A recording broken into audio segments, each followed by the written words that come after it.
I'm 81, lived here for 20 years. Previously lived in Bradford and was a senior social worker. I have a lot of friends who are in the same situation as me, i.e. elderly widows. On Tuesdays we come down to the library for an hour's exercise group and then sit and have a coffee and cake and sit and talk and then often go for lunch. On Wednesday we go up to the Miners' Welfare at Moor Ends for lunch. Same thing, sit and have a natter, meet a different group of people. And on Thursdays I have a 2-hour art group at the library, and once a month on a Tuesday there's the readers group at the library. So it sounds from what I'm saying that the majority of the things I do is at the library, which it probably is. Use it as a community centre, not just as a library. Get young people in, because if they don't start coming in as toddlers and enjoying, they have a music and movement thing on a Monday morning and all these little teeny-weeny tops are singing and marching and looking at the books, and and it's getting them used to coming in, and also it's getting them used to books as pleasurable things.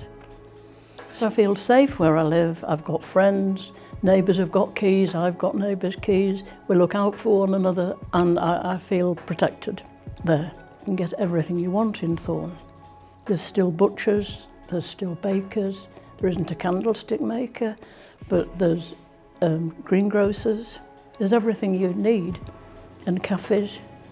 So, it's got a lot going for it, despite the fact it's quite run down and the council are letting it get more and more run down.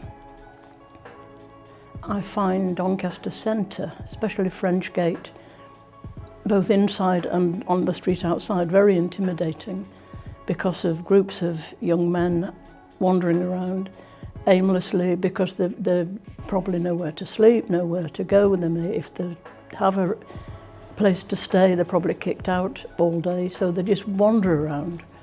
And some of them try and tap you up for money. And sometimes they won't leave you alone, they'll follow you up the street. And I find that, I just wish I was stronger because I'd thump them. But then I sort of think, well, they might thump me back. During my career as a social worker, I've been threatened, I've been locked in rooms, I've had knives held to my throat. I mean, I'm not afraid of physical violence. I've always coped with it. So it isn't that. But those have been situations where I've had to go in because of my job. And, it was up to me to be very relaxed and talk these people down. I mean, it would be lovely if they had lots of money and they could up the social care budget in time for me. And it would be nice to know that there would be enough money to pay people to come and help me to stay in my house, rather than have to move out and go into some sort of care. I mean, 20, 30 years ago when I was at work, we were talking about the same sorts of things in support for the elderly that they're talking about now.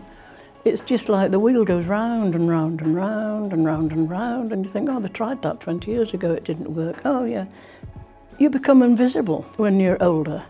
People look right through you and they'll see somebody younger and talk to them. I mean, we've all said you go into shops and you're completely invisible. Don't realise that they've probably done something quite important in their lives.